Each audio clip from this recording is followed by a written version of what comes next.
Next ਹੈ ਬੇਟੇ, ਜੇ ਆਪਾਂ ਕੈਮੀਕਲ ਪ੍ਰੋਪਰਟੀਜ਼ ਦੇਖਣੀ ਹੈ ਤਾਂ ਆਪਾਂ ਲਾਜ਼ ਆਫ ਕੈਮੀਕਲ ਕੰਬੀਨੇਸ਼ਨ ਪੜਾਂਗੇ। ਅਗਲਾ ਟੌਪਿਕ ਹੈ ਜਿਹੜਾ ਸਾਡਾ ਕੀ ਹੈ, ਲਾਜ਼ ਆਫ ਕੈਮੀਕਲ ਕੰਬੀਨੇਸ਼ਨ। ਹੁਣ ਜਿਹੜਾ ਕੰਬੀਨੇਸ਼ਨ ਆਫ ਐਲੀਮੈਂਟਸ ਹੈ ਟੂ ਫਾਰਮ ਕੰਪਾਊਂਡ ਬਣਾਉਣ ਵਾਸਤੇ ਐਲੀਮੈਂਟਸ ਹੈ ਜਿਹੜੇ ਆਪਸ ਦੇ ਵਿੱਚ ਕੰਬਾਈਨ ਹੁੰਦੇ ਹੈ, ਉਹਨਾਂ ਨੂੰ ਜਿਹੜੇ ਗਵਰਨ ਕਰਦੇ ਹੈ ਨਾ ਉਹ ਬੇਟੇ 5 ਬੇਸਿਕ ਲਾਜ਼ ਹੈ। 5 ਬੇਸਿਕ ਲਾਅ ਹੈ ਜਿਨ੍ਹਾਂ ਨੂੰ ਅਸੀਂ ਕਹਿੰਦੇ ਹਾਂ ਲਾਜ਼ ਆਫ ਕੈਮੀਕਲ ਕੰਬੀਨੇਸ਼ਨ। ਇਹ 5 ਲਾਅ ਕਿਹੜੇ ਕਿਹੜੇ ਹੈ ਬੇਟੇ? ਇੱਕ ਹੈ ਲਾਅ ਆਫ ਕੰਜ਼ਰਵੇਸ਼ਨ ਆਫ ਮਾਸ, ਦੂਜਾ ਹੈ ਜਿਹੜਾ ਲਾਅ ਆਫ ਡੈਫੀਨਿਟ ਪ੍ਰਪੋਰਸ਼ਨ ਜਾਂ ਆਪਾਂ ਕਹਿ ਦਿੰਦੇ ਹਾਂ ਲਾਅ ਆਫ ਕਾਂਸਟੈਂਟ ਕੰਪੋਜੀਸ਼ਨ। ਤੀਸਰਾ ਜਿਹੜਾ ਹੈ ਲਾਅ ਬੇਟੇ ਉਹ ਹੈ ਲਾਅ ਆਫ ਮਲਟੀਪਲ ਪ੍ਰਪੋਰਸ਼ਨਸ, ਤੇ ਚੌਥਾ ਜਿਹੜਾ ਲਾਅ ਹੈਗਾ ਉਹ ਹੈ ਗੇ-ਲਿਊਸਿਕਸ ਲਾਅ ਆਫ ਕੰਬਾਈਨਿੰਗ ਗੈਸੀਅਸ ਵੋਲਿਊਮਸ, ਤੇ ਪੰਜਵਾਂ ਲਾਅ ਆਪਾਂ ਪੜਾਂਗੇ ਐਵੋਗੈਡਰੋਜ਼ ਲਾਅ। ਠੀਕ ਹੈ, 5 ਲਾਅ ਆਪਾਂ ਕਰਨੇ ਆ ਜਿਹੜੇ ਗਵਰਨ ਕਰਨਗੇ chemical combination of elements to form compound. ਪਹਿਲਾਂ ਆਪਾਂ ਸਟਾਰਟ ਕਰਦੇ ਹਾਂ law of conservation of mass. ਇਹ ਲਾਅ ਬੇਟੇ ਕਿਹਨੇ ਦਿੱਤਾ ਸੀ? ਇਹ ਲੈਵੋਸੀਅਰ ਨੇ ਦਿੱਤਾ ਸੀ ਇਨ 1774 'ਚ। ਇਸ ਲਾਅ ਦੇ ਅਕੋਰਡਿੰਗ ਬੇਟੇ ਇਹ ਲਾਅ ਕੀ ਕਹਿੰਦਾ ਹੈ ਕਿ ਕਿਸੇ ਵੀ ਫਿਜ਼ੀਕਲ ਜਾਂ ਕੈਮੀਕਲ ਚੇਂਜ ਦੇ ਦੌਰਾਨ ਕਿਸੇ ਵੀ ਸਬਸਟੈਂਸ ਦੇ ਵਿੱਚ ਕੋਈ ਫਿਜ਼ੀਕਲ ਚੇਂਜ ਹੋਵੇ ਚਾਹੇ ਕੋਈ ਕੈਮੀਕਲ ਚੇਂਜ ਹੋਵੇ, ਉਹਦੇ ਵਿੱਚ ਕਦੇ ਵੀ ਉਹਦੇ ਮਾਸ ਦੇ ਵਿੱਚ ਚੇਂਜ ਨਹੀਂ ਆਉਂਦੀ। ਇਹਦੇ ਵਿੱਚ ਕੋਈ ਫਿਜ਼ੀਕਲ ਚੇਂਜ ਹੋਵੇ ਚਾਹੇ ਕੋਈ ਕੈਮੀਕਲ ਚੇਂਜ ਹੋਵੇ, ਉਹਦਾ ਮਾਸ ਹਮੇਸ਼ਾ ਕੀ ਰਹੂਗਾ? ਸੇਮ ਰਹੂਗਾ, ਉਹਦੇ 'ਚ ਕੋਈ ਚੇਂਜ ਨਹੀਂ ਆਉਂਦੀ। ਇਹਦਾ ਮਤਲਬ ਕੀ ਹੋਇਆ ਬੇਟੇ ਕਿ matter can neither B created nor destroyed, ਕਿ ਮੈਟਰ ਨੂੰ ਨਾ ਤਾਂ ਅਸੀਂ ਕ੍ਰੀਏਟ ਕਰ ਸਕਦੇ ਹਾਂ, ਬਣਾ ਸਕਦੇ ਹਾਂ, ਤੇ ਨਾ ਹੀ ਅਸੀਂ ਉਹਨੂੰ ਡਿਸਟਰੋਏ ਕਰ ਸਕਦੇ ਹਾਂ, ਖਰਾਬ ਕਰ ਸਕਦੇ ਹਾਂ। ਇਹ ਓਨੇ ਦਾ ਓਨਾ ਰਹੇਗਾ ਜਿੰਨਾ ਮਾਸ ਅਸੀਂ ਲਵਾਂਗੇ। ਠੀਕ ਹੈ, ਤਾਂ ਕਿਸੇ ਕੈਮੀਕਲ ਚੇਂਜ ਦੇ ਵਿੱਚ ਅਸੀਂ ਦੱਸਣਾ ਹੋਵੇ, ਕਿਉਂਕਿ ਕੈਮਿਸਟਰੀ ਦੇ ਵਿੱਚ ਅਸੀਂ ਜ਼ਿਆਦਾ ਕੈਮੀਕਲ ਚੇਂਜਸ ਹੀ ਪੜਾਂਗੇ। ਕੈਮੀਕਲ ਚੇਂਜ 'ਚ ਆਪਾਂ ਦੱਸਣਾ ਹੋਵੇ ਤਾਂ ਕੀ ਕਹਾਂਗੇ ਆਪਾਂ ਕੀ ਕਹਿ ਸਕਦੇ ਹਾਂ ਕਿਸੇ ਕੈਮੀਕਲ ਰਿਐਕਸ਼ਨ ਵਾਸਤੇ? Total mass of reactants is equal to total mass of products. ਕਿ ਜਿੰਨਾ ਰਿਐਕਟੈਂਟ ਕਿਹਨਾਂ ਨੂੰ ਕਹਿੰਦੇ ਆ ਬੇਟੇ? ਜਿਹੜੀਆਂ ਚੀਜ਼ਾਂ ਰਿਐਕਟ ਕਰਦੀਆਂ। ਪ੍ਰੋਡਕਟਸ ਕਿਹਨਾਂ ਨੂੰ ਕਹਿੰਦੇ ਆ ਬੇਟੇ? ਜਿਹੜੀਆਂ ਚੀਜ਼ਾਂ ਨਵੀਆਂ ਬਣਦੀਆਂ ਕਿਸੇ ਰਿਐਕਸ਼ਨ ਦੇ ਵਿੱਚ। ਠੀਕ ਹੈ, ਇਹ ਤੁਸੀਂ ਪੜ੍ਹਿਆ ਹੋਇਆ ਪਹਿਲਾਂ ਵੀ ਛੋਟੀ ਕਲਾਸਿਸ ਦੇ ਵਿੱਚ ਵੀ। ਤੇ ਰਿਐਕਟੈਂਟ ਕੀ ਹੁੰਦੇ ਆ, ਪ੍ਰੋਡਕਟ ਕੀ ਹੁੰਦੇ ਆ। ਤਾਂ ਦੋਨਾਂ ਦਾ mass, total mass of reactants is equal to total mass of the product. ਹੁਣ ਇਸ ਲਾਅ ਨੂੰ ਫਸਟ ਜਿਹੜਾ ਹੈਗਾ ਉਹ ਲੈਂਡੋਲਟ ਨੇ ਟੈਸਟ ਕੀਤਾ ਸੀ। ਇਸ ਲਾਅ ਨੂੰ ਬੇਟੇ ਪਹਿਲੀ ਵਾਰੀ ਲੈਂਡੋਲਟ ਸਾਇੰਟਿਸਟ ਹੈ, ਉਹਨੇ ਟੈਸਟ ਕੀਤਾ ਸੀਗਾ। ਉਹਨੇ ਇੱਕ H ਟਿਊਬ ਲਈ ਸੀ ਜਿਹਨੂੰ ਅਸੀਂ ਲੈਂਡੋਲਟ ਟਿਊਬ ਵੀ ਕਹਿ ਦਿੰਦੇ ਹਾਂ। ਇਹਦੇ ਨਾਮ ਤੇ ਲੈਂਡੋਲਟ ਟਿਊਬ ਕਹਿੰਦੇ ਆ। ਉਹਦੇ ਵਿੱਚ ਉਹਨੇ ਕੀ ਕਿਹਾ ਸੀ ਕਿ H ਟਿਊਬ ਇਹ ਹੈ ਕਿ ਇਹਦੇ 2 ਲਿੰਬਸ ਬਣੇ ਹੋਏ ਹੈ, ਇਹ ਉੱਪਰੋਂ ਦੋਨੋਂ ਆਪਸ 'ਚ ਜੁੜੇ ਹੋਈਆਂ, ਇਹ ਦੋਨੋਂ ਟਿਊਬਸ ਆਪਸ ਦੇ ਵਿੱਚ ਜੁੜੀਆਂ ਹੋਈਆਂ। ਇਹ H ਵਰਗੀ ਲੱਗਦੀ ਹੈ, ਇਸ ਕਰਕੇ ਇਹਨੂੰ H ਟਿਊਬ ਕਹਿ ਦਿੰਦੇ ਆ ਜਾਂ ਲੈਂਡੋਲਟ ਟਿਊਬ ਕਹਿ ਦਿੰਦੇ ਆ। ਉਹਦੇ ਵਿੱਚ ਉਹਨੇ ਕੀ ਕੀਤਾ, ਇੱਕ ਲਿੰਬ ਦੇ ਵਿੱਚ NaCl ਲੈ ਲਿਆ, ਸੋਡੀਅਮ ਕਲੋਰਾਈਡ ਦਾ ਸੋਲਿਊਸ਼ਨ ਲੈ ਲਿਆ। ਦੂਜੇ 'ਚ ਉਹਨੇ ਕੀ ਲੈ ਲਿਆ, AgNO3 ਦਾ ਸੋਲਿਊਸ਼ਨ ਲੈ ਲਿਆ, ਸਿਲਵਰ ਨਾਈਟ੍ਰੇਟ ਦਾ ਸੋਲਿਊਸ਼ਨ ਲੈ ਲਿਆ। ਦੋਨੋਂ ਅਲੱਗ-ਅਲੱਗ ਲੈ ਲਏ, ਇਹ ਮਿਕਸ ਨਹੀਂ ਕਰੇ, ਅਲੱਗ-ਅਲੱਗ। ਇਸ ਟਿਊਬ 'ਚ ਅੱਡ, ਇਹ ਅੱਡ ਪਿਆ, ਇਹ ਅਲੱਗ ਪਿਆ। ਇਹਨਾਂ ਨੂੰ ਇਸ ਟਿਊਬ ਨੂੰ ਉਹਨੇ ਜਿਹੜੀ ਬੈਲੈਂਸ ਦੇ ਉੱਤੇ ਵੇ ਕਰ ਲਿਆ ਤੇ ਉਹਦੇ ਵੇਟ ਨੂੰ ਨੋਟ ਕਰ ਲਿਆ ਕਿ ਉਹਦਾ ਵੇਟ ਕਿੰਨਾ ਹੈ। ਹੁਣ ਇਹਨੇ ਕੀ ਕੀਤਾ ਬੇਟੇ, ਇਸ ਬੋਟਲ ਨੂੰ ਸ਼ੇਕ ਕਰਤਾ। ਇੱਥੋਂ ਦੀ ਇਹ ਸੋਲਿਊਸ਼ਨ ਆਪਸ ਦੇ ਵਿੱਚ ਕੀ ਹੋ ਗਏ, ਮਿਕਸ ਹੋ ਗਏ। ਜਦੋਂ ਮਿਕਸ ਹੋ ਗਏ ਤੇ ਦੋਨੋਂ ਪਾਸੇ ਜਿਹੜਾ ਸੋਲਿਊਸ਼ਨ ਸੀ ਪਹਿਲਾਂ ਕਲਰਲੈਸ ਸੀ, ਹੁਣ ਇਹਦਾ ਕਲਰ ਹੈ ਜਿਹੜਾ ਵਾਈਟ ਬਣ ਗਿਆ। ਮਤਲਬ ਉਹਨੂੰ ਪਤਾ ਲੱਗ ਗਿਆ ਕਿ ਰਿਐਕਸ਼ਨ ਹੋ ਚੁੱਕਿਆ। ਹੁਣ ਰਿਐਕਸ਼ਨ ਹੋਣ ਤੋਂ ਬਾਅਦ ਫਿਰ ਉਹਨੇ ਬੈਲੈਂਸ ਦੇ ਉੱਤੇ ਇਸ ਟਿਊਬ ਨੂੰ ਵੇਟ ਕੀਤਾ, ਇਹਦਾ ਵੇ ਕੀਤਾ। ਠੀਕ ਹੈ, ਜਦੋਂ ਵੇਟ ਕੀਤਾ ਇਹਦਾ ਤਾਂ ਉਦੋਂ ਕੀ ਸੀ, ਉਹਦਾ ਵੇਟ ਓਨਾ ਹੀ ਸੀ ਜਿੰਨਾ ਰਿਐਕਸ਼ਨ ਤੋਂ ਪਹਿਲਾਂ ਸੀ। ਠੀਕ ਹੈ, ਇਸ ਐਕਸਪੈਰੀਮੈਂਟ ਤੋਂ ਬੇਟੇ ਪ੍ਰੂਵ ਹੋ ਗਿਆ ਕਿ ਕਿਸੇ ਵੀ ਕੈਮੀਕਲ ਚੇਂਜ ਦੇ ਦੌਰਾਨ ਜਿਹੜਾ ਰਿਐਕਟੈਂਟ ਦਾ ਮਾਸ ਹੈ ਉਹ ਹਮੇਸ਼ਾ ਪ੍ਰੋਡਕਟ ਦੇ ਮਾਸ ਦੇ ਬਰਾਬਰ ਰਹਿੰਦਾ ਹੈ। ਰਿਐਕਟੈਂਟ ਕਿਹੜੇ ਸੀ? NaCl ਤੇ AgNO3। NaCl ਐਂਡ AgNO3 ਇਹ ਰਿਐਕਟੈਂਟ ਸੀ ਦੋਨੇ, ਜਿਹੜੇ ਉਹਨੇ ਲਏ ਸੀ, ਠੀਕ ਹੈ। ਆਪਾਂ ਇਹਨਾਂ ਨੂੰ ਕੀ ਕਹਿੰਦੇ ਆ, ਰਿਐਕਟੈਂਟਸ, ਠੀਕ ਹੈ। ਉਸ ਤੋਂ ਬਾਅਦ ਜਦੋਂ ਰਿਐਕਸ਼ਨ ਹੋ ਗਿਆ ਤਾਂ ਕੀ ਬਣ ਗਿਆ, AgCl plus NaNO3। ਇਹ ਦੋਨੋਂ ਕੀ ਹੈ, ਪ੍ਰੋਡਕਟਸ। ਇਹ ਕੀ ਹੈ, ਪ੍ਰੋਡਕਟਸ। ਇਹਨਾਂ ਨੂੰ ਆਪਾਂ ਕਹਿੰਦੇ ਆ ਪ੍ਰੋਡਕਟਸ। ਹੁਣ ਇਹ ਦੋਨੋਂ, ਕਿਉਂਕਿ AgCl ਦੇ ਪ੍ਰੈਸੀਪੀਟੇਟਸ ਬਣ ਜਾਂਦੇ ਆ। ਇਹ ਚਿੱਟਾ ਕਲਰ ਜਿਹੜਾ ਬਣਿਆ ਸੀ ਉਹ ਕਿਹਦੇ ਕਰਕੇ ਸੀ, AgCl ਕਰਕੇ, ਠੀਕ ਹੈ। ਤਾਂ ਸਾਨੂੰ ਪਤਾ ਲੱਗਿਆ ਕਿ ਰਿਐਕਸ਼ਨ ਹੋ ਗਿਆ। ਤਾਂ ਇਹ ਰਿਐਕਟੈਂਟ ਦਾ ਵੇਟ ਤੇ ਪ੍ਰੋਡਕਟ ਦਾ ਵੇਟ ਦੋਨੋਂ ਕੀ ਸੀ, ਸੇਮ ਸੀ, ਚਾਹੇ ਉਹਦੇ ਵਿੱਚ ਕੋਈ ਚੀਜ਼ ਮਰਜ਼ੀ ਪ੍ਰੈਜ਼ੈਂਟ ਸੀ, ਠੀਕ ਹੈ।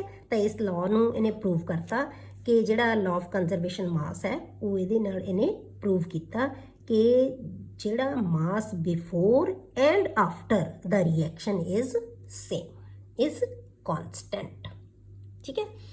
ਨੈਕਸਟ ਲਾਅ ਹੈ ਜਿਹੜੇ ਬੇਟਾ, ਉਹ ਹੈ ਲਾਅ ਆਫ ਡੈਫੀਨਿਟ ਪ੍ਰਪੋਰਸ਼ਨਸ ਔਰ ਲਾਅ ਆਫ ਕੌਨਸਟੈਂਟ ਕੰਪੋਜੀਸ਼ਨ ਵੀ ਆਪਾਂ ਇਹਨੂੰ ਕਹਿ ਦਿੰਦੇ ਹਾਂ।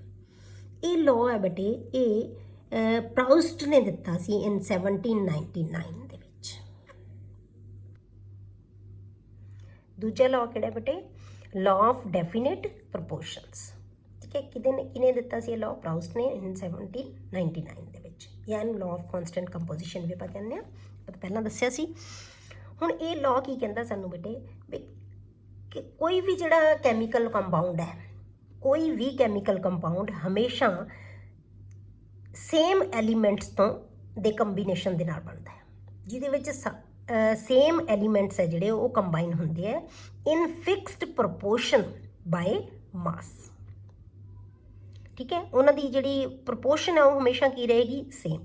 ਜਾਂ the chemical compound has fixed composition and it does not depend upon the method of preparation। ਉਹਦੀ ਕੰਪੋਜੀਸ਼ਨ ਹੈ ਜਿਹੜੀ ਹਮੇਸ਼ਾ ਕੀ ਰਹੇਗੀ, ਫਿਕਸ ਰਹੇਗੀ, ਕੌਨਸਟੈਂਟ ਰਹੇਗੀ। ਉਹ ਕਿਹੜੇ ਮੈਥਡ ਨਾਲ ਆਪਾਂ ਨੂੰ ਬਣਾਇਆ ਹੈ ਜਾਂ ਉਹਦਾ ਸੋਰਸ ਕੀ ਹੈ ਜਿਹਦੇ ਤੋਂ ਉਹ ਬਣਿਆ ਹੈ, ਉਹਦੇ ਤੇ ਡਿਪੈਂਡ ਨਹੀਂ ਕਰੇਗਾ। ਤਾਂ ਇਹਦਾ ਮਤਲਬ ਕੀ ਹੈ, chemical compound always contain the same elements combined together in fixed proportion by mass, by mass। ਇੱਥੇ ਆਪਾਂ ਨੂੰ ਲਿਖਣਾ ਚਾਹੀਦਾ by mass, ਠੀਕ ਹੈ। that is the chemical compound has a fixed composition and it does not depend upon the method of its preparation or the source from it has been obtained। ਇਹਦੇ ਵਿੱਚ ਜੇ ਆਪਾਂ ਐਗਜ਼ਾਮਪਲ ਲਈਏ ਬੇਟੇ, ਜਿਵੇਂ CO2 ਹੈ, CO2 ਹੈ, ਇਹਨੂੰ ਆਪਾਂ ਅਲੱਗ-ਅਲੱਗ ਮੈਥਡਸ ਦੇ ਨਾਲ ਤਿਆਰ ਕਰਾਂਗੇ। ਜਿਵੇਂ ਆਪਾਂ ਪਹਿਲਾ ਮੈਥਡ ਲੈ ਲਿਆ, ਕੈਲਸ਼ੀਅਮ ਕਾਰਬੋਨੇਟ ਨੂੰ ਆਪਾਂ ਡੀਕੰਪੋਜ਼ ਕੀਤਾ, ਹੀਟ ਕੀਤਾ, ਤਾਂ ਉਹ ਕੀ ਬਣ ਗਿਆ, ਕੈਲਸ਼ੀਅਮ ਆਕਸਾਈਡ ਪਲੱਸ CO2। ਆਪਾਂ ਤਾਂ CO2 ਬਣਾਉਣੀ ਨਾ, ਇਹਦੇ ਅਲੱਗ-ਅਲੱਗ ਮੈਥਡ ਲਵਾਂਗੇ ਬਣਾਉਣ ਦੇ।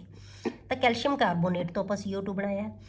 ਦੂਜੇ ਮੈਥਡ ਦੇ ਵਿੱਚ ਆਪਾਂ ਕਾਰਬਨ ਨੂੰ ਜਲਾਇਆ ਆਕਸੀਜਨ ਨਾਲ, ਤਾਂ ਕੀ ਬਣ ਗਿਆ, CO2। ਹੁਣ ਫਿਰ CO2 ਬਣ ਗਈ। ਤੀਜਾ ਮੈਥਡ ਆਪਾਂ ਕੀ ਕੀਤਾ, ਕੈਲਸ਼ੀਅਮ ਕਾਰਬੋਨੇਟ ਦੇ ਵਿੱਚ HCl ਪਾਤਾ, ਤਾਂ ਇਹਨੇ ਕੈਲਸ਼ੀਅਮ ਕਲੋਰਾਈਡ ਤੇ CO2 ਬਣਾ ਲਿਆ, ਹੁਣ ਵੀ CO2 ਬਣਿਆ, ਠੀਕ ਹੈ। ਤਿੰਨ ਅਲੱਗ-ਅਲੱਗ ਮੈਥਡ ਦੇ ਨਾਲ ਆਪਾਂ CO2 ਬਣਾਇਆ, ਮਤਲਬ ਕਿ ਕਾਰਬਨ ਡਾਈਆਕਸਾਈਡ ਬਣਾਈ ਹੈ ਤਿੰਨ ਮੈਥਡ ਦੇ ਨਾਲ। ਹੁਣ ਆਪਾਂ ਇਹਦੇ ਸੋਰਸ ਅਲੱਗ-ਅਲੱਗ ਹੋ ਗਏ, ਇਹ ਤੇ ਕੈਲਸ਼ੀਅਮ ਕਾਰਬੋਨੇਟ ਹੈ, ਇਹ ਕਾਰਬਨ ਹੈ, ਇਹ ਕੈਲਸ਼ੀਅਮ ਕਾਰਬੋਨੇਟ, ਅਲੱਗ-ਅਲੱਗ ਤਰ੍ਹਾਂ ਤੋਂ ਬਣਾਇਆ, ਇਹ ਅਲੱਗ-ਅਲੱਗ ਮੈਥਡ ਦੇ ਨਾਲ ਬਣਾਇਆ। ਜੇ ਆਪਾਂ ਸਾਰੇ ਸੈਂਪਲ ਲੈ ਲਈਏ, ਇਹਦੇ ਤਿੰਨੋਂ ਸੈਂਪਲ ਲੈ ਲਈਏ ਆਪਾਂ ਇਹਦੇ, ਤਾਂ ਆਪਾਂ ਇਹਦੇ ਵਿੱਚ ਕੀ ਦੇਖਦੇ ਹਾਂ ਬੇਟੇ, ਕਿ ਜਿਹੜੀ ਕਾਰਬਨ ਤੇ ਆਕਸੀਜਨ ਹੈ ਉਹ ਹਮੇਸ਼ਾ ਫਿਕਸ ਰੇਸ਼ੋ ਦੇ ਵਿੱਚ ਕੰਬਾਈਨ ਹੋਈ ਹੈ। C ਦਾ ਜਿਹੜਾ ਮਾਸ ਹੈ ਉਹ ਕਿੰਨਾ ਹੈ, 12। ਆਪਾਂ ਨੂੰ ਪਤਾ ਹੈ ਕਾਰਬਨ ਦਾ ਐਟੋਮਿਕ ਮਾਸ ਕਿੰਨਾ ਹੁੰਦਾ, 12, ਤੇ ਆਕਸੀਜਨ ਦਾ ਐਟੋਮਿਕ ਮਾਸ ਕਿੰਨਾ ਹੁੰਦਾ, 16। ਤਾਂ ਇਹਦੀ ਰੇਸ਼ੋ ਕੀ ਹੋਗੀ ਬੇਟੇ, 1 ਕਾਰਬਨ ਤੇ 2 ਆਕਸੀਜਨ, 12 ਇੰਟੂ ਕੀ ਆਏਗਾ, /32। ਤਾਂ ਜੀ ਸਿੰਪਲ ਰੇਸ਼ੋ ਕੀ ਬਣ ਗਈ ਬੇਟੇ, 3:8। ਤਾਂ ਇਹ ਹਮੇਸ਼ਾ ਰੇਸ਼ੋ ਕੀ ਆਏਗੀ, ਸੇਮ ਰਹੇਗੀ, ਇਹ ਕਦੇ ਚੇਂਜ ਨਹੀਂ ਹੋਏਗੀ। ਅਗਲਾ ਮੈਥਡ ਹੈ ਜਿਹੜੇ, ਤੀਸਰਾ ਮੈਥਡ ਬੇਟੇ ਨਾ, ਤੀਸਰਾ ਲਾਅ ਹੈ ਜਿਹੜਾ, ਉਹ ਕਹਿੰਦੇ ਆਪਾਂ law of multiple proportions. Law of multiple proportions. ਹੁਣ ਆਪਾਂ ਮਲਟੀਪਲ ਪ੍ਰਪੋਰਸ਼ਨਸ ਲਾਅ ਪੜਾਂਗੇ। ਇਹ ਲਾਅ ਕਿਹਨੇ ਦਿੱਤਾ ਬੇਟੇ, ਇਹ ਡਾਲਟਨ ਨੇ ਦਿੱਤਾ ਸੀ ਇਨ 1808 ਦੇ ਵਿੱਚ।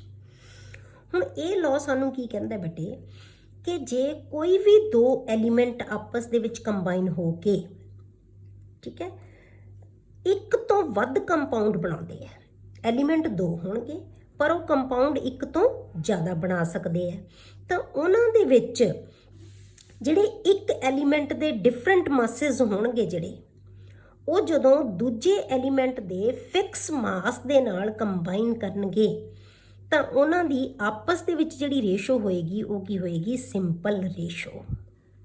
ਠੀਕ ਹੈ, ਜੇ ਆਪਾਂ ਪੜ੍ਹੀਏ according to this law, if two elements combine to form more than one compound, then the different masses of one element, ਇੱਕ element ਦੇ different masses ਦੋਨੋਂ compound ਚ ਅੱਡ ਹੋਣਗੇ, which combine with the fixed mass of the other element, ਜਦੋਂ ਦੂਜੇ element ਦੇ fixed mass ਨਾਲ combine ਕਰਨਗੇ, bear a simple ratio to one another, ਇਹਦੇ ਜਿਹੜੇ different masses ਹੈ ਇਹ ਆਪਸ ਚ ਰੇਸ਼ੋ ਹੈ ਜਿਹੜੀ ਇਹਨਾਂ ਦੀ ਹੋਗੀ ਉਹ ਕੀ ਹੋਏਗੀ, ਸਿੰਪਲ ਰੇਸ਼ੋ ਹੋਏਗੀ। ਐਗਜ਼ਾਮਪਲ ਨਾਲ ਤੁਹਾਨੂੰ ਇਹ ਜਿਹੜੀ ਜ਼ਿਆਦਾ ਸਮਝ ਆਏਗੀ ਬੇਟੇ। ਹੁਣ ਜੇ ਆਪਾਂ ਇਹਦੀ ਐਗਜ਼ਾਮਪਲ ਲਈਏ, ਆਪਾਂ ਸਪੋਜ਼ ਕੀਤਾ ਕਿ ਹਾਈਡਰੋਜਨ ਤੇ ਆਕਸੀਜਨ ਹੈ ਜਿਹੜੇ ਉਹ ਕੰਬਾਈਨ ਹੋ ਕੇ ਦੋ ਕੰਪਾਊਂਡ ਬਣਾ ਰਹੇ ਹੈ। ਇੱਕ ਉਹਨਾਂ ਨੇ ਬਣਾ ਲਿਆ ਵਾਟਰ H2O ਤੇ ਦੂਜਾ ਬਣਾ ਲਿਆ ਹਾਈਡਰੋਜਨ ਪਰਆਕਸਾਈਡ H2O2, ਹੈ ਤਾਂ ਦੋ ਹੀ ਐਲੀਮੈਂਟ ਹਾਈਡਰੋਜਨ ਤੇ ਆਕਸੀਜਨ, ਪਰ ਕੰਪਾਊਂਡ ਕਿੰਨੇ ਬਣਾ ਲਏ, ਦੋ ਬਣਾ ਲਏ। ਦੋਨਾਂ ਨੇ ਮਿਲ ਕੇ ਦੋ ਕੰਪਾਊਂਡ ਬਣਾ ਲਏ, ਦੋ ਤੋਂ ਜ਼ਿਆਦਾ ਵੀ ਬਣਾ ਸਕਦੇ ਆ ਕੋਈ ਵੀ। ਠੀਕ ਹੈ, ਹੁਣ ਆਪਾਂ ਕੀ ਕੀਤਾ, ਪਹਿਲਾ ਕੰਪਾਊਂਡ ਲਿਆ ਵਾਟਰ। ਕਿਵੇਂ ਬਣਿਆ ਵਾਟਰ, ਜਿਹੜਾ ਆਪਾਂ ਲਿਆ hydrogen plus oxygen gives water, H2 plus half O2 gives H2। ਆਪਾਂ ਬੈਲੈਂਸ ਕਰਾਂਗੇ ਕਿਉਂਕਿ ਇੱਕੋ ਹੀ ਮੋਲ ਆਪਾਂ ਵਾਟਰ ਦਾ ਬਣਾਉਣਾ ਹੈ।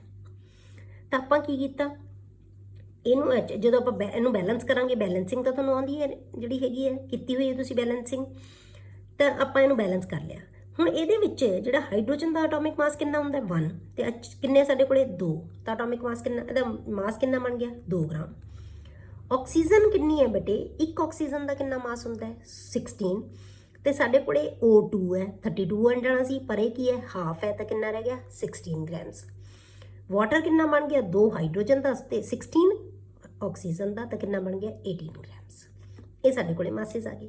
ਹੁਣ ਆਪਾਂ ਦੂਜਾ ਕੰਪਾਊਂਡ ਲੈ ਲਿਆ, ਦੂਜਾ hydrogen plus oxygen gives hydrogen peroxide.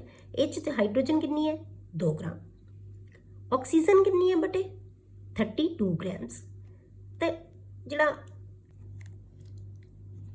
Hydrogen 2 grams, O2 32 grams and H2O2 ਕਿੰਨਾ ਬਣ ਗਿਆ 2 ਹਾਈਡਰੋਜਨ ਦਾ, ਤੇ 32 ਹੈ ਜਿਹੜਾ ਉਹ ਕਿਹਦਾ ਆਕਸੀਜਨ ਦਾ, ਇਹ ਬਣ ਗਿਆ 34। ਤੇ ਯਾਦ ਰੱਖੋ ਹਾਈਡਰੋਜਨ ਦਾ ਐਟੋਮਿਕ ਮਾਸ ਕਿੰਨਾ ਹੁੰਦਾ 1, ਆਕਸੀਜਨ ਦਾ ਐਟੋਮਿਕ ਮਾਸ ਕਿੰਨਾ ਹੁੰਦਾ ਬੇਟੇ 16। ਇਹ ਆਪਾਂ ਪਹਿਲਾਂ ਵੀ ਤੁਹਾਨੂੰ ਲਿਖਿਆ ਸੀ, ਹੁਣ ਵੀ ਯਾਦ ਰੱਖ।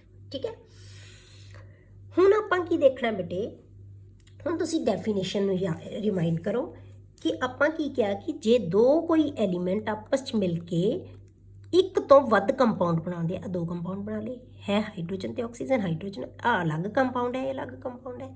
ਉਹਨਾਂ ਨੇ ਕਿਹਾ ਸੀ ਕਿ different masses of one element, ਇਹ ਐਲੀਮੈਂਟ ਕਿਹੜਾ ਲੈ ਲਿਆ ਆਪਾਂ ਆਕਸੀਜਨ ਲੈ ਲਿਆ, ਤਾਂ ਇੱਥੇ ਆਕਸੀਜਨ ਦੇ ਜਿਹੜੇ ਡਿਫਰੈਂਟ ਮਾਸ ਹੈ ਜਿਹੜੇ ਉਹ ਕਿੰਨੇ ਹੈ 16 ਤੇ 32, different masses of one element which combines with the constant ਜਾਂ fixed mass of the other element. ਇਹਦਾ ਮਾਸ ਦੋਨਾਂ 'ਚ ਕੀ ਹੈ 2 ਗ੍ਰਾਮ ਹੀ ਹੈ।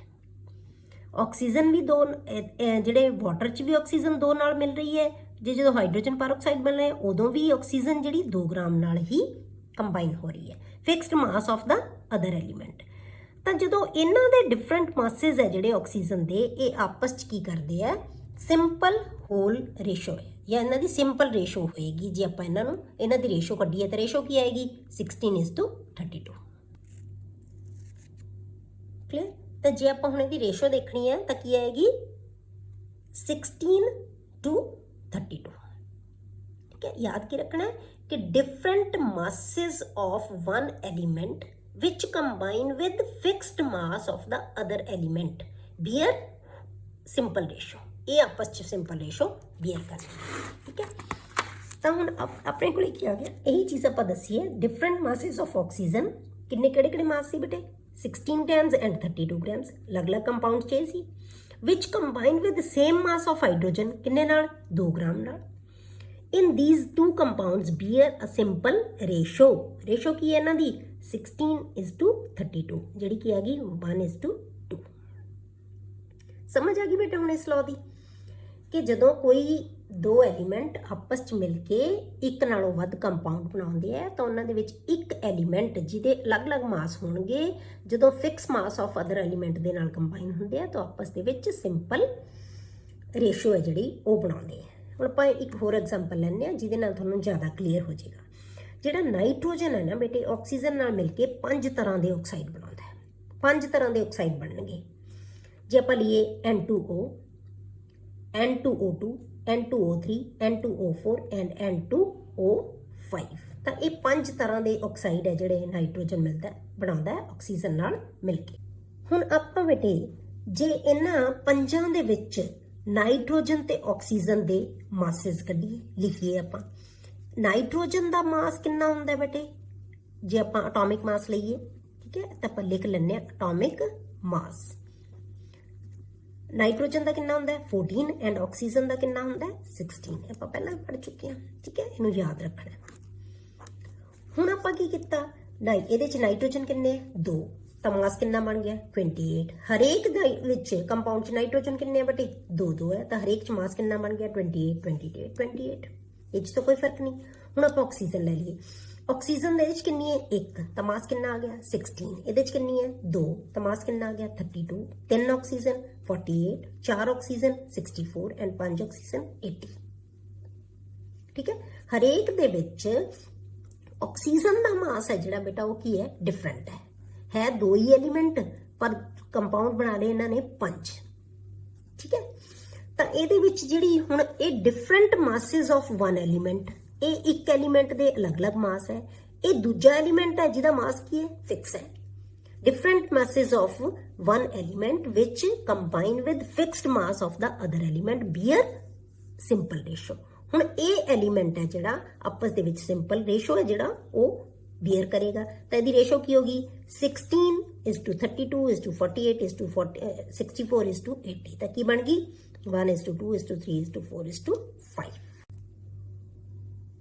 ਠੀਕ ਹੈ, ਤਾਂ ਕੀ ਰੇਸ਼ੋ ਆ ਗਈ ਤੁਹਾਡੇ ਕੋਲੇ, ਇਹਨਾਂ ਦੀ ਆਪਾਂ ਆਪਸ ਦੇ ਵਿੱਚ ਆਪਾਂ ਰੇਸ਼ੋ ਕੱਢ ਲਾਂਗੇ। ਕੀ ਰੇਸ਼ੋ ਆ ਗਈ 1:2:3:4:5।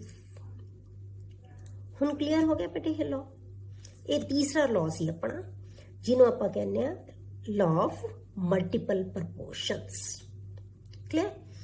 ਹੁਣ ਆਪਾਂ ਬੇਟੇ ਅਗਲਾ 4th law ਕਰਦੇ ਆ ਜਿਹਨੂੰ ਆਪਾਂ ਕਹਿੰਦੇ ਆ ਗੇ-ਲਿਊਸੈਕਸ law of gaseous volumes। ਹੁਣ ਆਪਾਂ ਗੈਸੀਅਸ ਅੱਗੇ ਮਾਸਿਸ ਦੇ ਵਿੱਚ ਆਏ ਸਾਰੇ, ਹੁਣ ਕਿਹਦੇ ਆ ਗਿਆ ਇਹ ਵੋਲਿਊਮਸ ਦੇ ਵਿੱਚ, ਗੈਸਿਸ ਦੇ ਨਾਲ ਰਿਲੇਟਡ ਹੈ। ਬਾਕੀ ਸਾਰੇ ਕਿਹਦੇ ਨਾਲ ਹੈ ਮਾਸ ਨਾਲ ਰਿਲੇਟਡ ਹੈ, ਇਹ ਗੈਸਿਸ ਦੇ ਨਾਲ ਰਿਲੇਟਡ ਹੈ ਜਿਹੜਾ ਸਾਡੇ ਕੋਲੇ ਲਾਅ ਆ ਗਿਆ। ਇਹ ਲਾਅ ਕਿਹਨੇ ਦਿੱਤਾ ਸੀ ਬੇਟੇ ਗੇ-ਲਿਊਸਿਕ ਨੇ ਦਿੱਤਾ ਸੀ ਇਨ 1808 ਦੇ ਵਿੱਚ। ਹੁਣ ਇਹ ਲਾਅ ਸਾਨੂੰ ਕੀ ਕਹਿੰਦਾ ਹੈ ਕਿ ਜਦੋਂ ਵੀ ਗੈਸਿਸ ਕੰਬਾਈਨ ਹੋਣਗੀਆਂ ਜਾਂ ਪ੍ਰੋਡਿਊਸ ਹੋਣਗੀਆਂ, ਮਤਲਬ ਕਿ ਉਹ ਰਿਐਕਟੈਂਟ ਹੈ ਚਾਹੇ ਉਹ ਪ੍ਰੋਡਕਟ ਹੈ, ਚਾਹੇ ਉਹ ਕੰਬਾਈਨ ਹੋ ਰਹੀਆਂ ਚਾਹੇ ਉਹ ਬਣ ਰਹੀਆਂ, ਪਰ ਗੈਸਿਸ ਹੋਣ ਜ਼ਰੂਰ ਉਹ ਕਿਸੇ ਵੀ ਕੈਮੀਕਲ ਰਿਐਕਸ਼ਨ ਦੇ ਵਿੱਚ, ਤਾਂ ਉਹ ਹਮੇਸ਼ਾ ਸਿੰਪਲ ਰੇਸ਼ੋ ਬਾਏ ਵੋਲਿਊਮਸ ਹੀ ਬਣਨਗੀਆਂ ਜਾਂ ਕੰਬਾਈਨ ਹੋਣਗੀਆਂ। ਉਹਨਾਂ ਦੇ ਵੋਲਿਊਮ ਦੀ ਵਿੱਚ ਜਿਹੜੀ ਰੇਸ਼ੋ ਹੈ ਉਹ ਕੀ ਹਮੇਸ਼ਾ ਹੋਏਗੀ ਸਿੰਪਲ ਰੇਸ਼ੋ ਹੋਏਗੀ, ਚਾਹੇ ਕੰਬਾਈਨ ਹੋਣ ਚਾਹੇ ਉਹ ਪ੍ਰੋਡਿਊਸ ਹੋਣ।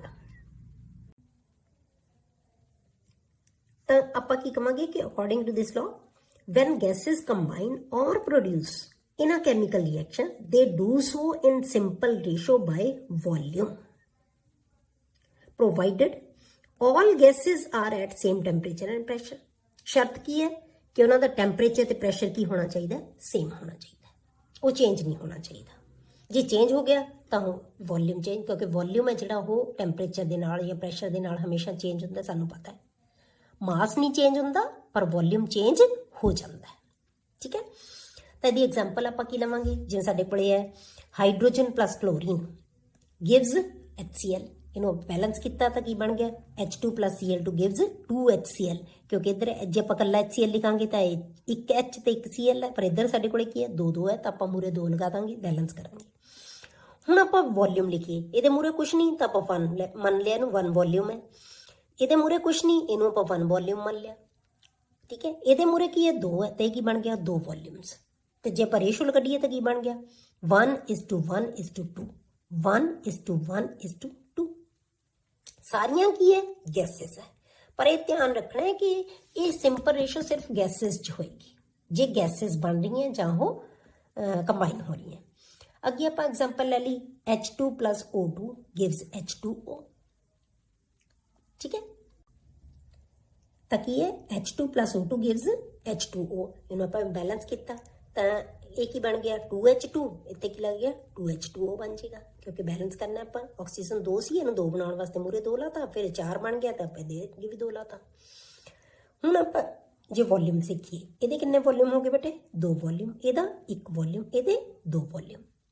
ਰੇਸ਼ੋ ਲਈਏ ਤਾਂ ਕੀ ਹੋਏਗੀ 2:1:2। ਇਹ ਸਿੰਪਲ ਰੇਸ਼ੋ ਹੈ। ਇਸੇ ਤਰ੍ਹਾਂ ਆਪਾਂ ਐਗਜ਼ਾਮਪਲ ਲੈ ਲਈ N2 plus H2 gives NH3 ammonia ਦੀ ਫਾਰਮੇਸ਼ਨ।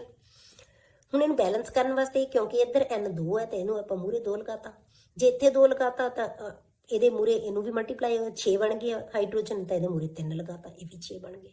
ਬੈਲੈਂਸ ਕਰ ਲਿਆ ਆਪਾਂ। ਤਾਂ ਇਹਦੇ ਵੋਲਿਊਮ ਕਿੰਨਾ ਬੇਟੇ 1, ਇਹਦਾ ਵੋਲਿਊਮ ਕਿੰਨਾ ਹੈ 3, ਇਹਦਾ ਵੋਲਿਊਮ ਕਿੰਨਾ ਹੋ ਗਿਆ 2। ਤਾਂ ਰੇਸ਼ੋ ਕੀ ਹੋਗੀ 1:3:2। ਇਹ ਇੱਕ ਸਿੰਪਲ ਜਿਹਾ ਲਾਅ ਹੈ ਜਿਹਨੂੰ ਆਪਾਂ ਕਹਿੰਦੇ ਆ ਗੇ-ਲਿਊਸਿਕਸ ਲਾਅ ਜਾਂ ਗੇ-ਲਿਊਸਿਕਸ ਲਾਅ ਆਫ ਗੈਸੀਅਸ ਵੋਲਿਊਮਸ। ਠੀਕ ਹੈ, ਜਿਹਦੇ ਅਕੋਰਡਿੰਗ ਆਪਾਂ ਕਹਿੰਦੇ ਆ ਕਿ ਜਦੋਂ ਵੀ ਕੋਈ ਗੈਸਿਸ ਆਪਸ 'ਚ ਕੰਬਾਈਨ ਹੋਣਗੀਆਂ ਜਾਂ ਉਹ ਪ੍ਰੋਡਿਊਸ ਹੋਣਗੀਆਂ ਉਹ ਹਮੇਸ਼ਾ ਵੋਲਿਊਮ ਦੇ ਵਿੱਚ ਹੀ ਹੁੰਦੀਆਂ, ਤਾਂ ਉਹਨਾਂ ਦੇ ਵੋਲਿਊਮ ਦੇ ਰੇਸ਼ੋ ਹੈ ਜਿਹੜੀ ਹਮੇਸ਼ਾ ਕੀ ਹੋਏਗੀ ਸਿੰਪਲ ਰੇਸ਼ੋ ਹੋਏਗੀ। ਕੰਬਾਈਨ ਵੀ ਉਹਨਾਂ ਨੇ ਹੋਣਾ ਜਾਂ ਪ੍ਰੋਡਿਊਸ ਹੋਣਾ ਤਾਂ ਹਮੇਸ਼ਾ ਵੋਲਿਊਮਸ 'ਚ ਹੁੰਦੀਆਂ, ਤਾਂ ਵੋਲਿਊਮ ਦੀ ਰੇਸ਼ੋ ਹਮੇਸ਼ਾ ਸਿੰਪਲ ਰੇਸ਼ੋ ਹੋਏਗੀ। ਅਗਲਾ ਲਾਅ ਆ ਗਿਆ ਬੇਟੇ ਆਪਣੇ ਕੋਲੇ last 5th law Avogadro's law. Avogadro's law ਸਾਨੂੰ ਕੀ ਕਹਿੰਦਾ ਬੇਟੇ, ਇਹ ਕਿਹਨੇ ਦਿੱਤਾ ਸੀ ਲਾਅ ਐਮੀਡੋ ਐਵੋਗੈਡਰੋ ਨੇ ਇਨ 1811 ਚ। ਹੁਣ ਇਹ ਲਾਅ ਸਾਨੂੰ ਕੀ ਕਹਿੰਦਾ ਹੈ, ਇਹ ਸਭ ਤੋਂ ਪਹਿਲਾਂ ਤਾਂ ਤੁਹਾਨੂੰ ਇਹ ਪਤਾ ਹੋਣਾ ਚਾਹੀਦਾ ਕਿ ਇਹ ਐਵੋਗੈਡਰੋ ਨੇ ਐਟਮ ਤੇ ਮੋਲੀਕਿਊਲ ਦੇ ਵਿੱਚ ਡਿਫਰੈਂਸ਼ੀਏਸ਼ਨ ਕੀਤੀ ਸੀ ਕਿ ਐਟਮ ਤੇ ਪਹਿਲਾਂ ਇਹ ਅਸਲ 'ਚ ਜਿਹੜਾ ਐਵੋਗੈਡਰੋ ਲਾਅ ਹੈ ਨਾ ਬੇਟੇ, ਇਹ ਬਰਜ਼ੀਲੀਅਸ ਹਾਈਪੋਥੇਸਿਸ ਦਾ ਮੋਡੀਫਿਕੇਸ਼ਨ ਹੈ, ਉਸ ਲਾਅ ਦੀ ਮੋਡੀਫਿਕੇਸ਼ਨ ਹੈ। ਬਰਜ਼ੀਲੀਅਸ ਨੇ ਕਿਹਾ ਸੀ ਕਿ ਜਦੋਂ ਵੀ ਜਿਹੜੇ ਹੈਗੀਆਂ ਸਾਡੀਆਂ ਕੋਲੇ, ਜੇ ਆਪਾਂ ਇਹਨੂੰ ਡਿਫਾਈਨ ਕਰਦੇ ਹਾਂ ਬਰਜ਼ੀਲੀਅਸ ਹਾਈਪੋਥੇਸਿਸ ਨੂੰ, ਉਹ ਕਿਹਾ ਸੀ ਕਿ under similar conditions of temperature and pressure equal volumes of all gases contain equal number of atoms. ਉਹਨੇ ਇਹ ਕਿਹਾ ਸੀ, ਪਰ ਇਹਨੇ ਕੀ ਕਹਿਤਾ, ਇਹਨੇ ਲਾਅ ਨੇ ਆਪਣੀ ਡੈਫੀਨੇਸ਼ਨ ਜਿਹੜੀ ਦਿੱਤੀ ਹੈ ਉਹ ਕੀ ਦਿੱਤੀ ਹੈ, ਇਹ ਕਹਿੰਦਾ ਕਿ under similar conditions of temperature and pressure equal volumes of all gases contain equal number of molecules। ਉਹਨੂੰ ਮੋਡੀਫਾਈ ਕਰਤਾ ਬਰਜ਼ੀਲੀਅਸ ਦੀ ਹਾਈਪੋਥੇਸਿਸ ਨੂੰ ਇਹਨੇ। ਠੀਕ ਹੈ, ਹੁਣ ਇਹਨੇ ਮੋਲੀਕਿਊਲ ਕਿਵੇਂ ਕਹਿਤਾ, ਕਿਉਂਕਿ ਇਹਨੇ ਐਟਮ ਤੇ ਮੋਲੀਕਿਊਲ ਦੇ ਵਿੱਚ ਡਿਫਰੈਂਸ਼ੀਏਸ਼ਨ ਕੀਤੀ ਹੈ। ਇਹਨੇ ਹੀ ਦੱਸਿਆ ਹੈ ਕਿ ਐਟਮ ਤੇ ਮੋਲੀਕਿਊਲ 'ਚ ਕੀ ਫਰਕ ਹੈ। ਤਾਂ ਇਹ ਐਵੋਗੈਡਰੋ ਹੈ ਬੇਟੇ ਜਿਹਨੇ ਐਟਮ ਤੇ ਮੋਲੀਕਿਊਲ ਦੇ ਵਿੱਚ ਡਿਫਰੈਂਸ਼ੀਏਸ਼ਨ ਕੀਤੀ ਹੈ, ਉਹਨਾਂ ਨੂੰ ਡਿਸਟਿੰਗੁਇਸ਼ ਕੀਤਾ ਹੈ ਕਿ ਦੋਨੋਂ ਅਲੱਗ-ਅਲੱਗ ਕਿਵੇਂ ਹੈ। ਇਹ ਕੀ ਕਹਿੰਦਾ ਕਿ ਐਟਮ ਕੀ ਚੀਜ਼ ਹੈ, ਇਹਦੇ according atom is the smallest particle of an element. ਇਹ ਇੱਕ ਐਲੀਮੈਂਟ ਦਾ ਸਭ ਤੋਂ ਛੋਟਾ ਪਾਰਟ ਹੈ that can take part in chemical change। ਕਿਸੇ ਕੈਮੀਕਲ ਚੇਂਜ ਦੇ ਵਿੱਚ ਪਾਰਟਿਸਿਪੇਟ ਕਰਦਾ ਹੈ ਨਾ ਜਿਹੜਾ, ਉਹ ਕੌਣ ਹੈ, ਐਲੀਮੈਂਟ ਹੈ। ਠੀਕ ਹੈ, ਪਰ ਇਹਦੀ ਜਿਹੜੀ ਬਟ ਮੇ ਔਰ ਮੇ ਨਾਟ ਹੈਜ਼ ਫ੍ਰੀ ਐਗਜ਼ਿਸਟੈਂਸ, ਪਰ ਇਹਦੀ ਐਗਜ਼ਿਸਟੈਂਸ ਹੈ ਜਿਹੜੀ ਉਹ ਫ੍ਰੀ ਹੋ ਵੀ ਸਕਦੀ ਹੈ, ਨਹੀਂ ਵੀ ਹੋ ਸਕਦਾ। ਮਤਲਬ ਇਹ ਐਲੀਮੈਂਟ ਦੀ ਫਾਰਮ ਦੇ ਵਿੱਚ ਰਹਿ ਵੀ ਸਕਦਾ ਹੈ, ਨਹੀਂ ਵੀ ਰਹਿ ਸਕਦਾ। ਜਿਵੇਂ ਹਾਈਡਰੋਜਨ ਹੈ, ਇਹ ਐਲੀਮੈਂਟ ਦੇ ਵਿੱਚ ਐਗਜ਼ਿਸਟ ਨਹੀਂ ਕਰਦਾ, ਪਰ ਕੀ ਕਰਦਾ ਹੈ, ਇਹ 2 ਐਟਮਸ ਜੁੜ ਕੇ ਰਹਿੰਦੀ ਹੈ, H2 ਬਣਾ ਕੇ ਰਹਿੰਦਾ ਹੈ, ਤੇ ਇਹਦੀ ਇੰਡੀਪੈਂਡੈਂਟ ਐਗਜ਼ਿਸਟੈਂਸ ਹੋ ਵੀ ਸਕਦੀ ਹੈ, ਨਹੀਂ ਵੀ ਹੋ ਸਕਦੀ। ਜਿਵੇਂ ਨੋਬਲ ਗੈਸਿਸ ਹੈ ਸਾਰੀਆਂ, ਉਹ ਕੀ ਰਹਿੰਦੀਆਂ, ਇੰਡੀਪੈਂਡੈਂਟ ਰਹਿੰਦੀਆਂ, ਉਹ ਐਲੀਮੈਂਟਲ ਫਾਰਮ ਦੇ ਵਿੱਚ ਹੀ ਰਹਿੰਦੀਆਂ। ਠੀਕ ਹੈ, ਤਾਂ ਆਪਾਂ ਇਹਨੂੰ ਇਹ ਨਹੀਂ ਕਹਿ ਸਕਦੇ ਕਿ ਇਹ ਐਗਜ਼ਿਸਟ ਕਰੇਗਾ ਕਿ ਨਹੀਂ ਕਰੇਗਾ, ਇੰਡੀਪੈਂਡੈਂਟ ਐਗਜ਼ਿਸਟ ਕਰੇਗਾ ਕਿ ਨਹੀਂ ਕਰੇਗਾ। ਪਰ ਐਟਮ ਹੈ ਨਾ ਜਿਹੜੀ ਬੇਟੇ, ਉਹ ਕੀ ਹੈ, ਇਨਡਿਵਿਜ਼ੀਬਲ ਹੈ। ਜਦੋਂ ਆਪਾਂ ਕੋਈ ਵੀ ਕੈਮੀਕਲ ਚੇਂਜ ਹੋਏਗੀ ਤਾਂ ਐਟਮ ਨਹੀਂ ਟੁੱਟੇਗੀ, ਇਹ ਇਨਡਿਵਿਜ਼ੀਬਲ ਰਹੇਗੀ। ਭਾਵੇਂ ਚੇਂਜ ਕੋਈ ਵੀ ਹੋਵੇ, ਠੀਕ ਹੈ, ਪਰ ਐਟਮ ਹੈ ਜਿਹੜੀ ਉਹ ਕਦੇ ਵੀ ਨਹੀਂ ਟੁੱਟਦੀ। ਤਾਂ ਇਸ ਕਰਕੇ ਜਿਹੜਾ ਐਟਮ ਹੈ ਉਹ ਐਲੀਮੈਂਟ ਦਾ ਸਭ ਤੋਂ ਛੋਟਾ ਪਾਰਟ ਹੈ। ਐਲੀਮੈਂਟ ਦੇ ਸਭ ਤੋਂ ਛੋਟੇ ਪਾਰਟ ਨੂੰ ਆਪਾਂ ਕੀ ਕਹਿ ਦਿੰਦੇ ਹਾਂ? ਐਟਮ, ਜਿਹੜੀ ਕਿ ਇਨਡਿਵਿਜ਼ੀਬਲ ਹੈ, ਜਿਹੜੀ ਟੁੱਟਦੀ ਨਹੀਂ, ਠੀਕ ਹੈ। ਕੈਮੀਕਲ ਕੰਬੀਨੇਸ਼ਨ ਦੇ ਵਿੱਚ ਐਟਮ ਐਜ਼ ਇਟ ਇਜ਼ ਰਹੇਗੀ। ਉਦਾਂ ਸਾਨੂੰ ਪਤਾ ਹੈ ਕਿ ਐਟਮ ਹੋਰ ਵੀ ਛੋਟੇ ਪਾਰਟ ਤੋਂ ਮਿਲ ਕੇ ਬਣੀਆਂ ਹੋਈਆਂ, ਆਪਾਂ ਬਹੁਤ ਡਿਟੇਲ ਪੜਾਂਗੇ ਇਹਦੀ। ਪਰ ਜਦੋਂ ਕੈਮੀਕਲ ਚੇਂਜ ਦੇ ਵਿੱਚ ਜਿਹੜਾ ਪਾਰਟਿਸਿਪੇਸ਼ਨ ਹੁੰਦੀ ਹੈ ਉਹ ਐਟਮਸ ਦੀ ਹੀ ਹੁੰਦੀ ਹੈ, ਤੇ ਐਟਮਸ ਉੱਥੇ ਟੁੱਟਦੀਆਂ ਨਹੀਂ, ਠੀਕ ਹੈ। ਦੂਜਾ ਆ ਗਿਆ ਸਾਡੇ ਕੋਲੇ ਮੋਲੀਕਿਊਲ। ਹੁਣ ਇਹਨੇ ਮੋਲੀਕਿਊਲ ਨੂੰ ਕਿਵੇਂ ਡਿਸਟਿੰਗੁਇਸ਼ ਕੀਤਾ ਐਟਮ ਨਾਲੋਂ? ਮੋਲੀਕਿਊਲ ਕੀ ਹੈ? ਇਹ ਕਹਿੰਦਾ molecule is smallest particle of a substance. ਇਹ ਐਲੀਮੈਂਟ ਦਾ ਸਭ ਤੋਂ ਛੋਟਾ ਪਾਰਟ ਸੀ, ਇਹ ਸਬਸਟੈਂਸ ਦਾ ਸਭ ਤੋਂ ਛੋਟਾ ਪਾਰਟ ਹੈ। ਕਿਸੇ ਸਬਸਟੈਂਸ ਦੇ ਸਭ ਤੋਂ ਛੋਟੇ ਪਾਰਟ ਨੂੰ ਆਪਾਂ ਕੀ ਕਹਿ ਦਿੰਦੇ ਆ? ਮੋਲੀਕਿਊਲ। ਉਹ ਐਲੀਮੈਂਟ ਵੀ ਹੋ ਸਕਦਾ ਹੈ, ਉਹ ਕੰਪਾਊਂਡ ਵੀ ਹੋ ਸਕਦਾ ਹੈ, ਠੀਕ ਹੈ। ਕੋਈ ਸਬਸਟੈਂਸ ਐਲੀਮੈਂਟਸ ਤੋਂ ਵੀ ਮਿਲ ਕੇ ਬਣ ਸਕਦੀ ਹੈ, ਕੋਈ ਕੰਪਾਊਂਡ ਤੋਂ ਵੀ ਮਿਲ ਕੇ ਬਣ ਸਕਦੀ ਹੈ। ਤਾਂ ਇਹਦਾ ਸਮੋਲੈਸਟ ਪਾਰਟੀਕਲ ਹੈ ਜਿਹੜਾ ਉਹ ਕੀ ਹੋਏਗਾ? Molecule. Which has free existence, ਜੇ ਜਿਹੜਾ ਕਿ ਐਗਜ਼ਿਸਟ ਕਰੇਗਾ ਹੀ ਕਰੇਗਾ। ਜਿਵੇਂ ਵਾਟਰ ਹੈ, ਮੋਲੀਕਿਊਲ ਐਗਜ਼ਿਸਟ ਕਰਦਾ ਮੋਲੀਕਿਊਲ, ਤਾਂ ਮੋਲੀਕਿਊਲ ਦੀ ਹਮੇਸ਼ਾ ਫ੍ਰੀ ਐਗਜ਼ਿਸਟੈਂਸ ਹੁੰਦੀ ਹੈ। ਤਾਂ ਜਿਹੜੇ ਕਿਸੇ ਵੀ ਮੈਟਰ ਦੀਆਂ ਜਾਂ ਸਬਸਟੈਂਸ ਦੀਆਂ ਜਿਹੜੀਆਂ ਪ੍ਰੋਪਰਟੀਜ਼ ਹੈ, ਉਹ ਸਾਰੀਆਂ ਪ੍ਰੋਪਰਟੀਜ਼ ਹੈ ਜਿਹੜੀਆਂ ਕਿਸੇ ਵੀ ਮੈਟਰ ਦੀਆਂ ਜਿਹੜੀਆਂ ਪ੍ਰੋਪਰਟੀਜ਼ ਹੈ ਬੇਟੇ, ਉਹ ਸਾਰੀਆਂ ਪ੍ਰੋਪਰਟੀਜ਼ ਇਹ ਮੋਲੀਕਿਊਲ ਦੇ ਵਿੱਚ ਪ੍ਰੈਜ਼ੈਂਟ ਹੁੰਦੀਆਂ, ਠੀਕ ਹੈ। ਤਾਂ ਆਪਾਂ ਕਹਿ ਸਕਦੇ ਹਾਂ which has free existence and possesses all characteristic properties of the substance. Substance ਦੀ ਜਿੰਨੀਆਂ ਵੀ ਕਰੈਕਟਰਿਸਟਿਕ ਪ੍ਰੋਪਰਟੀਜ਼ ਹੋਣਗੀਆਂ ਉਹ ਸਾਰੀਆਂ ਮੋਲੀਕਿਊਲ ਦੇ ਕੋਲ ਹੋਣਗੀਆਂ। ਮੋਲੀਕਿਊਲ ਹੈ ਜਿਹੜਾ, ਉਹਨੂੰ ਅਸੀਂ ਛੋਟੇ ਪਾਰਟਸ ਦੇ ਵਿੱਚ ਬ੍ਰੇਕ ਕਰ ਸਕਦੇ। ਇਹਨੂੰ ਆਪਾਂ ਕੀ ਕਿਹਾ ਸੀ? ਇੰਡੀਵਿਜ਼ੀਬਲ, ਤੋੜ ਨਹੀਂ ਸਕਦੇ। ਪਰ ਮੋਲੀਕਿਊਲ ਨੂੰ ਅਸੀਂ ਐਟਮਸ ਦੇ ਵਿੱਚ ਤੋੜ ਸਕਦੇ ਹਾਂ। ਮੋਲੀਕਿਊਲ ਹੈ ਜਿਹੜਾ ਐਟਮਸ ਦੇ ਵਿੱਚ ਟੁੱਟ ਸਕਦਾ ਹੈ ਡਿਊਰਿੰਗ ਅ ਕੈਮੀਕਲ ਚੇਂਜ। ਮਤਲਬ ਕੀ ਹੈ? ਹਾਈਡਰੋਜਨ ਤੇ ਆਕਸੀਜਨ ਨੇ ਮਿਲ ਕੇ ਵਾਟਰ ਬਣਾਇਆ ਸੀ, ਵਾਟਰ ਨੂੰ ਅਸੀਂ ਫੇਰ ਹਾਈਡਰੋਜਨ ਤੇ ਆਕਸੀਜਨ ਦੇ ਵਿੱਚ ਹੀ ਤੋੜ ਸਕਦੇ ਹਾਂ। ਤਾਂ ਮੋਲੀਕਿਊਲ ਹੈ ਜਿਹੜਾ ਆਪਣੀਆਂ ਐਟਮ ਦੇ ਵਿੱਚ ਡਿਊਰਿੰਗ ਕੈਮੀਕਲ ਚੇਂਜ ਉਹਨੂੰ ਆਪਾਂ ਡਿਵਾਈਡ ਕਰ ਸਕਦੇ ਹਾਂ ਜਾਂ ਬ੍ਰੇਕ ਕਰ ਸਕਦੇ ਹਾਂ। ਆਪਣੀਆਂ ਐਟਮ ਦੇ ਵਿੱਚ ਹੀ ਉਹ ਟੁੱਟ ਸਕਦਾ ਹੈ, ਠੀਕ ਹੋ ਗਿਆ। ਤਾਂ ਹੁਣ ਇਹਨਾਂ ਨੂੰ ਡਿਸਟਿੰਗੁਇਸ਼ ਕਰਨ ਤੋਂ ਬਾਅਦ ਤਾਂ ਕਰਕੇ ਉਹਨੇ ਕਹਿਤਾ ਕਿ ਮੋਲੀਕਿਊਲ ਹੁਣ ਇਹਨੇ ਵਰਤਿਆ ਸ਼ਬਦ, ਨਾ ਕਿ ਐਟਮਸ। ਵਰਜੀਲੀਅਸ ਨੇ ਐਟਮਸ ਕਿਹਾ ਸੀ, ਇਹਨੇ ਮੋਲੀਕਿਊਲ ਲਿਆ। ਤਾਂ ਇਹਨੇ ਕੀ ਕਿਹਾ? Under similar conditions of temperature and pressure equal volumes of all gases contain equal number of molecule। ਜੇ ਆਪਾਂ ਟੈਂਪਰੇਚਰ ਤੇ ਪ੍ਰੈਸ਼ਰ ਨੂੰ ਸੇਮ ਰੱਖੀਏ ਤਾਂ ਜੇ ਗੈਸ ਦੀ ਕੁਆਲਿਟੀ ਡਿਪੈਂਡ ਨਹੀਂ ਕਰੇਗੀ ਕਿ ਕਿਹੜੀ ਗੈਸ ਹੈ। ਜੇ ਵੋਲਿਊਮ ਸਾਰੀਆਂ ਦੇ ਸੇਮ ਹੋਣਗੇ ਤੇ ਉਹਦੇ ਵਿੱਚ ਇੱਕੋ ਜਿਹੇ ਨੰਬਰ ਆਫ ਮੋਲੀਕਿਊਲਸ ਹੋਣਗੇ। ਤਾਂ ਇਹ ਗੈਸ ਦੀ ਨੇਚਰ ਦੇ ਉੱਤੇ ਡਿਪੈਂਡ ਨਹੀਂ ਕਰੇਗਾ, ਉਹਦੇ ਵੋਲਿਊਮ ਤੇ ਡਿਪੈਂਡ ਕਰੇਗਾ। ਜੇ ਅਸੀਂ ਅਲੱਗ-ਅਲੱਗ ਤਰ੍ਹਾਂ ਦੀਆਂ ਗੈਸਿਸ ਲੈ ਲਈਏ ਪਰ ਉਹਨਾਂ ਦਾ ਵੋਲਿਊਮ ਕੀ ਰੱਖੀਏ? ਸੇਮ, ਤਾਂ ਉਹਦੇ ਵਿੱਚ ਨੰਬਰ ਆਫ ਮੋਲੀਕਿਊਲਸ ਕੀ ਹੋਣਗੇ? ਸੇਮ ਹੋਣਗੇ, ਠੀਕ ਹੈ। ਜਿਵੇਂ ਆਪਾਂ ਐਗਜ਼ਾਮਪਲ ਲਈਏ, hydrogen plus chlorine gives hydrogen chloride. Hydrogen ਤੇ ਕਲੋਰੀਨ ਮਿਲ ਕੇ ਕੀ ਬਣਾ ਰਹੇ ਹੈ? ਹਾਈਡਰੋਜਨ ਕਲੋਰਾਈਡ ਬਣਾ ਰਹੇ ਹੈ। ਆਪਾਂ ਲਿਖਤਾ H2 plus Cl2 gives HCl, ਕਿਉਂਕਿ ਇਹ ਦੋ ਦਾ ਹੈ ਤਾਂ ਮੈਂ ਮੂਹਰੇ ਦੋ ਲਗਾ ਲਿਆ, ਬੈਲੈਂਸ ਕਰ ਲਿਆ ਇਹਨੂੰ। ਹੁਣ ਆਪਾਂ ਵੋਲਿਊਮ ਜਿਵੇਂ ਆਪਾਂ ਪਹਿਲਾਂ Gibbs ਲਾਅ ਦੇ ਵਿੱਚ ਕੀਤਾ ਸੀ, ਇਹ 1 ਵੋਲਿਊਮ ਹੈ, ਇਹ 1 ਵੋਲਿਊਮ ਹੈ, ਇਹ ਕਿੰਨੇ ਹੋ ਗਏ ਬੇਟੇ? 2 ਵੋਲਿਊਮਸ, ਠੀਕ ਹੈ। ਆਪਾਂ ਮੰਨ ਲਿਆ ਕਿ 1 ਵੋਲਿਊਮ ਦੇ ਵਿੱਚ n ਮੋਲੀਕਿਊਲਸ ਹੁੰਦੇ ਆ। ਇਹ ਵੀ 1 ਵੋਲਿਊਮ ਹੈ, ਇਹਦਾ ਮਤਲਬ ਇਹਦੇ ਕੋਲੇ ਵੀ n ਮੋਲੀਕਿਊਲਸ ਹੈ। ਇਹ 2 ਵੋਲਿਊਮਸ ਹੈ, ਇਹਦਾ ਮਤਲਬ ਇਹਦੇ ਕੋਲੇ 2n ਮੋਲੀਕਿਊਲਸ ਹੋ ਗਏ, ਕਿਉਂਕਿ ਆਪਾਂ ਕਿਹਾ same volumes contain same number of molecules. ਇੱਕ ਵੋਲਿਊਮ 'ਚ ਤਾਂ n ਹੈ, ਪਰ 2 ਵੋਲਿਊਮ 'ਚ ਕਿੰਨੇ ਹੋਣਗੇ? 2n ਮੋਲੀਕਿਊਲਸ ਹੋਣਗੇ, ਠੀਕ ਹੈ। ਹੁਣ ਆਪਾਂ n ਨੂੰ 1 ਮੰਨ ਲਿਆ, suppose n is equal to 1, ਤਾਂ ਹੁਣ ਕੀ ਆਏਗਾ? ਇਹ n ਦਾ ਮਤਲਬ 1 ਮੋਲੀਕਿਊਲ। ਇਹ ਕੀ ਬਣ ਗਿਆ? 1 ਮੋਲੀਕਿਊਲ। ਇਹ 2n ਹੈ, n ਨੂੰ 1 ਮੰਨ ਲਿਆ, 2 ਮਲਟੀਪਲਾਈਡ ਬਾਈ 1, 2 ਮੋਲੀਕਿਊਲਸ। ਤਾਂ ਇਹ ਕੀ ਆ ਗਿਆ? 2 ਮੋਲੀਕਿਊਲਸ। ਹੁਣ ਜੇ ਆਪਾਂ ਇਹਦਾ ਇੱਕ ਮੋਲੀਕਿਊਲ ਬਣਾਵਾਂਗੇ, ਹੁਣ ਆਪਾਂ ਕੀ ਕਰਨਾ ਬੇਟੇ? ਹਾਈਡਰੋਜਨ ਕਲੋਰਾਈਡ ਦਾ ਇੱਕ ਮੋਲੀਕਿਊਲ ਬਣਾਉਣਾ ਹੈ, ਠੀਕ ਹੈ। ਤਾਂ ਇੱਥੇ ਕੀ ਲਵਾਂਗੇ ਆਪਾਂ? ਇੱਕ ਮੋਲੀਕਿਊਲ ਬਣਾਉਣ ਵਾਸਤੇ ਇਹਦਾ ਕੀ ਬਣ ਗਿਆ? ਇਹਦੇ 2 ਪਿੱਛੇ ਇਹਨਾਂ ਦਾ ਇੱਕ ਮੋਲੀਕਿਊਲ ਸੀ। ਜਦੋਂ ਆਪਾਂ ਇਹਦਾ ਇੱਕ ਮੋਲੀਕਿਊਲ ਬਣਾਵਾਂਗੇ ਤਾਂ ਇਹ ਕੀ ਬਣ ਜਾਏਗਾ? Half molecule. ਇਹਦਾ ਵੀ ਕੀ ਬਣ ਜਾਏਗਾ? Half molecule. ਠੀਕ ਹੈ। ਇੱਕ ਮੋਲੀਕਿਊਲ HCl ਦਾ ਬਣਾਉਣ ਵਾਸਤੇ ਇਹਦਾ ਕੀ ਬਣ ਗਿਆ ਹਾਫ ਮੋਲੀਕਿਊਲ, ਇਹਦਾ ਕੀ ਬਣ ਗਿਆ ਹਾਫ ਮੋਲੀਕਿਊਲ।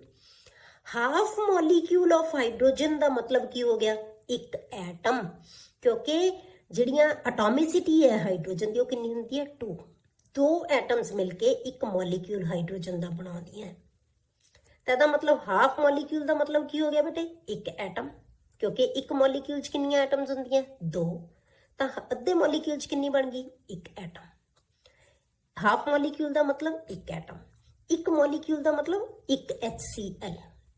ਤਾਂ ਜਦੋਂ ਆਪਾਂ ਇੱਕ HCl ਬਣਾਉਣਾ ਹੈ ਤਾਂ ਇਹ 'ਚ ਇੱਕ ਐਟਮ ਕਲੋਰੀਨ ਦੀ ਚਾਹੀਦੀ ਹੈ, ਇੱਕ ਐਟਮ ਹਾਈਡਰੋਜਨ ਦੀ ਚਾਹੀਦੀ ਹੈ, ਤਾਂ ਮਿਲ ਕੇ ਕੀ ਬਣਾ ਲੇਗੀ ਇੱਕ ਮੋਲੀਕਿਊਲ ਆਫ HCl।